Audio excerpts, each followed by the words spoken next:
जी sir, आज किस बात को लेकर क्या प्रेस कॉन्फ्रेंस कर रहे हैं और ख़ास तौर पर किस प्रकार के खुलासे हैं? देखिए, ऐसा है कि 15 मई को एक सूचना हमें मिली थी, एक शिकायत मिली थी जो ओम पब्लिक स्कूल की तरफ से मिली थी।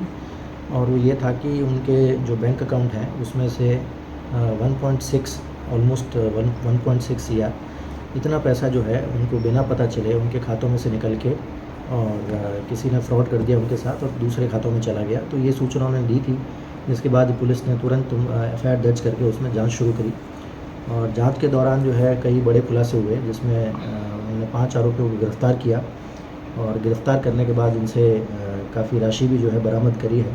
तो यही सब आज आपके साथ साझा करने के लिए प्रेस वार्ता रखी है। तो किस तरह पुलिस वहाँ उन आरोपियों तक कैसे पहुंची सर?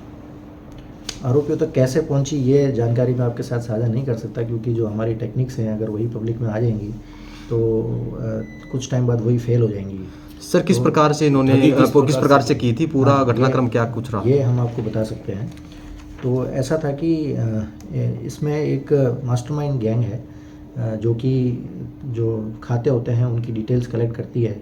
वो कैसे करती है वो हमें अभी तक पता नहीं है, क्योंकि वो अभी तक पकड़े नहीं गए हैं।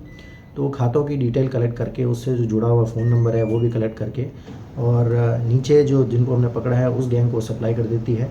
और उसके बाद उनकी ड्यूटी लगाती है कि जो उनसे लिंक्ड मोबाइल नंबर हैं वो टेलीकॉम जो उनके कस्टमर केयर होते हैं, जो भी टेलीकॉम ऑपरेटर हैं उनके कस्टमर केयर से बात करके वो फ़ोन नंबर वो ब्लॉक करा लेते हैं, ताकि उस पर जो भी ओटीपी या जो भी सूचनाएं नोटिफिकेशन आते हैं एसएमएस के द्वारा वो बंद हो जाते हैं। और 1-2 दिन के लिए वो ये मोबाइल नंबर को बंद करवा देते हैं, ताकि जब वो हैकिंग कर रहे हैं तो उस हैकिंग के प्रोसेस में जो विक्टिम है उसे ये पता न चल पाए कि उसका अकाउंट हैक हो चुका है।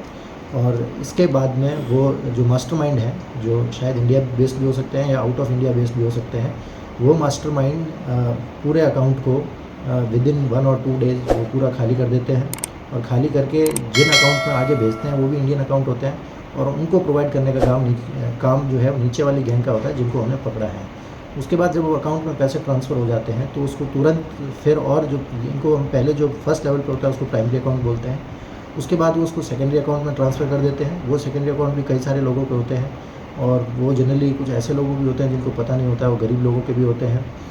और इसके बाद में इनके जो एटीएम्स होते हैं उनसे ये कैश विड्रॉल कर लेते हैं, या फिर उनको एटीएम को स्वाइप करके कोई महंगी चीज़ें जैसे गोल्ड वगैरह ये परचेज़ कर लेते हैं। तो ये इनका मॉडस ऑपरेंडी रहता है, और इस तरीके से ये पूरे क्राइम को जो है अंजाम देते हैं। और उसके जो बेनिफिट होते हैं, जैसे इसमें 1.6 सीआर का फ्रॉड था।